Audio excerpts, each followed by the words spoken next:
नमस्कार भैया बहनों। आज की क्लास में हम जो अपन के अध्याय चल रहा है 5वां अध्याय कोयला और पेट्रोलियम, इसमें आगे के कुछ टॉपिकों के विषय में अपन चर्चा करने वाले हैं।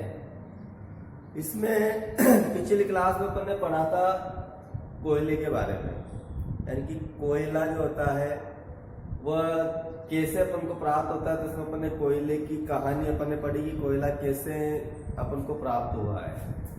अब उसके बाद अपन ने कोयले के कौन कौन से उपयोगी पदार्थ, उपयोगी उत्पाद कोयले के कौन कौन से होते हैं, जैसे उसमें अपन ने पढ़ा था कोक, कोलतार, कोयला गैस, इस प्रकार के कोयले के अपन ने उत्पादों के बारे में पढ़ा था। आज के टॉपिक में अपन पढ़ेंगे पेट्रोलियम के बारे में। देखो, पेट्रोलियम का मतलब पेट्रोल नहीं है। पेट्रोलियम एक प्रकार का एक पदार्थ है। इस पदार्थ में से ही फिर अपन को पेट्रोल, डीजल वगैरह जो बहुत सारे उत्पाद पेट्रोलियम के होते हैं अपन को प्राप्त होते हैं। तो आप जानते हैं कि ईंधन के रूप में पेट्रोल का जो उपयोग है वह हल्के जो स्वचालित वाहन होते हैं, जैसे कि मोटरसाइकिल, स्कूटर, कार वगैरह, जो हल्के स्वचालित वाहन होते हैं, उनके अंदर अपन ईंधन के रूप में पेट्रोल का उपयोग करते हैं। और भारी जो वाहन होते हैं, जिससे जैसे कि ट्रैक्टर, ट्रक, बसें जो होती है, भारी वाहन जो होते हैं, उनको चलाने के लिए उनमें ईंधन के रूप में डीजल का उपयोग करते हैं। तो ये ईंधन प्राकृतिक स्रोतों से प्राप्त होता है, यानी कि पेट्रोल जो है और डीजल जो है ये प्राकृतिक स्रोतों से प्राप्त होता है। और उस प्राकृतिक स्रोत को कहते हैं अपन पेट्रोलियम। तो पेट्रोलियम का मतलब केवल यहाँ पर पेट्रोल नहीं है,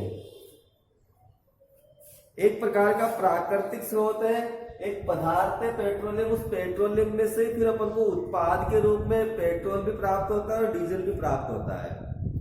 और पेट्रोलियम जो शब्द है, ये पेट्रोलियम शब्द की उत्पत्ति हुई है पेट्रा से। पेट्रोलियम शब्द की उत्पत्ति किससे हुई है? पेट्रा। और पेट्रा का जो अर्थ होता है चट्टान। पेट्रा का अर्थ क्या होता है? चट्टान होता है। तो अपन कह सकते हैं कि पेट्रोल की उत्पत्ति किससे हुई है? चट्टान में से। पेट्रा का अर्थ क्या है यहाँ पे? चट्टान। एवं जो ओलियम है, इसको अगर अपन संधिच्छेद करें तो क्या बनेगा? पेट्रा और ओलियम।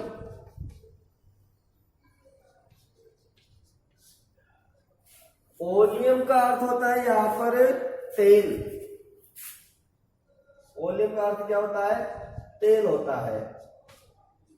अब देखो, पेट्रा का अर्थ क्या हो गया? चट्टान। और ओलियम का अर्थ क्या हो गया? तेल। यानी कि पेट्रोलियम को अपन जो दो शब्दों से मिलकर बना है, पेट्रा प्लस ओलियम, यानी कि पेट्रोलियम।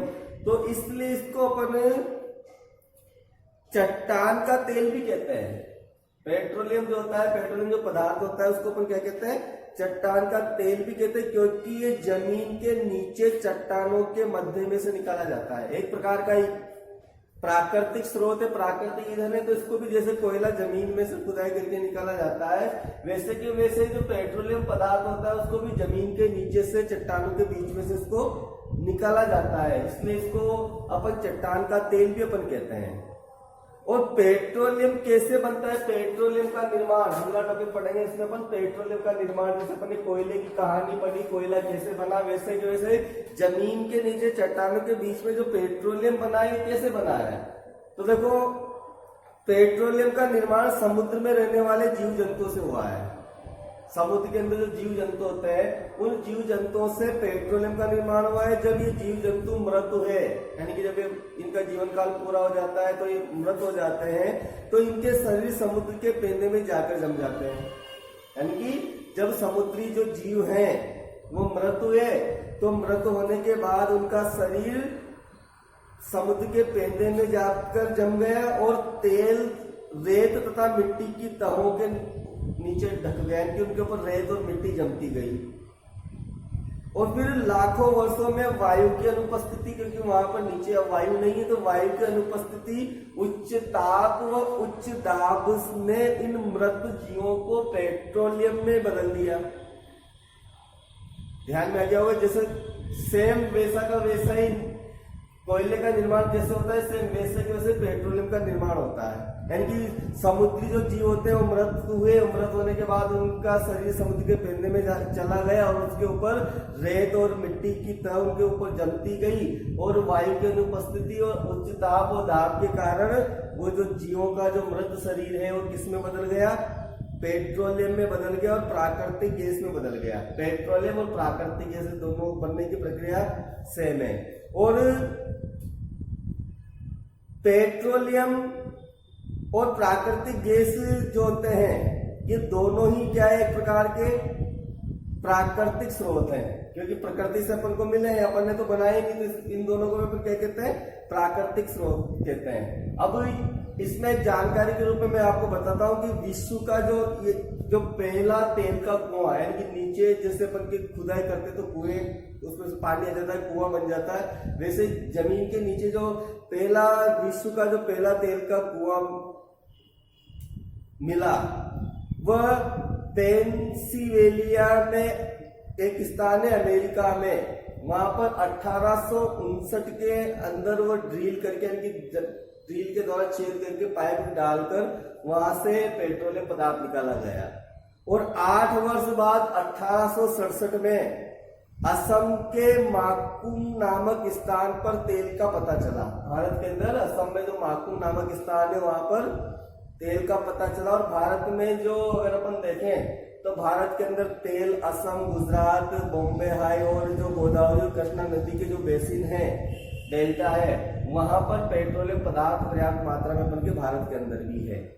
अब जब पेट्रोलियम पदार्थ अपन को प्राप्त हो गया तो पेट्रोलियम, जैसा कि मैंने अभी बताया कि पेट्रोलियम का मतलब पेट्रोल और डीजल नहीं है। पेट्रोलियम का परिष्करण अपन कैसे करेंगे, क्योंकि पेट्रोलियम में से अनेक प्रकार के जो पदार्थ है उन पदार्थों को अपन कैसे प्राप्त करेंगे, तो उसके लिए पेट्रोलियम जो होता है वह गहरे रंग का एक तेलीय द्रव है, एक प्रकार का गाढ़ा तेलीय द्रव होता है और इसकी गंध अप्रिय होती है। अप्रिय का मतलब जो अपन को अच्छी गंध नहीं लगे, अप्रिय गंध होती है। और ये विभिन्न संगठन इसके अंदर होते हैं, जैसे कि petroleum gas, petrol, diesel, snake तेल, पैराफिन मोम, ये पदार्थ इस पेट्रोलियम के निष्कर्षण से निकाले जाते हैं। और पेट्रोलियम के विभिन्न संगठन या जो उसके जो प्रभाव होते हैं, जो उसके जो अवयव होते हैं, उनको पृथक करने का जो प्रक्रम होता है उसको कहते हैं परिष्करण। यानी उस पेट्रोलियम पदार्थ में से जो अलग अलग प्रकार के पदार्थ अपन अलग करते हैं, उसमें से निकालते हैं, उस प्रक्रम को कहते हैं परिष्करण। और यह कार्य पेट्रोलियम परिष्करणी में संपादित किया जाता है। एक प्रकार का एक यंत्र होता है, उसमें अलग अलग तापमान पर अलग अलग पदार्थ अपन को प्राप्त होते जाते हैं।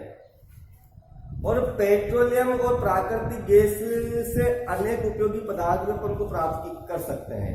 जैसे कोयले से अपन ने बहुत सारे उपयोगी पदार्थ, कोक, कोलतार वगैरह अपन ने प्राप्त किए, वैसे पेट्रोलियम से और प्राकृतिक गैस जो होते हैं उनसे भी बहुत सारे उपयोगी पदार्थ अपन प्राप्त कर सकते हैं। इनको कहते हैं अपन पेट्रो रसायन। यानी कि पेट्रोलियम और प्राकृतिक गैस से जो अनेक प्रकार के उपयोगी पदार्थ अपन प्राप्त कर सकते हैं उनको क्या कहेंगे अपन, पेट्रो रसायन कहेंगे।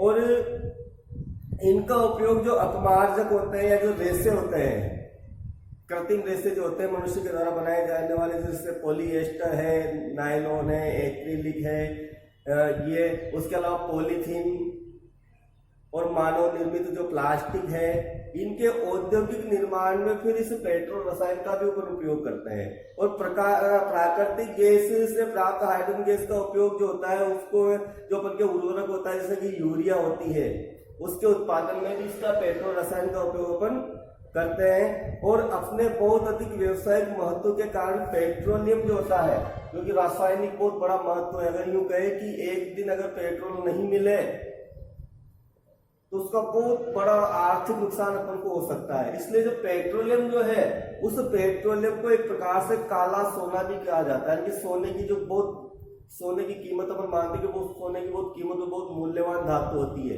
वैसे पेट्रोलियम जो होता है ना, उसको भी काला सोना कहा जाता है।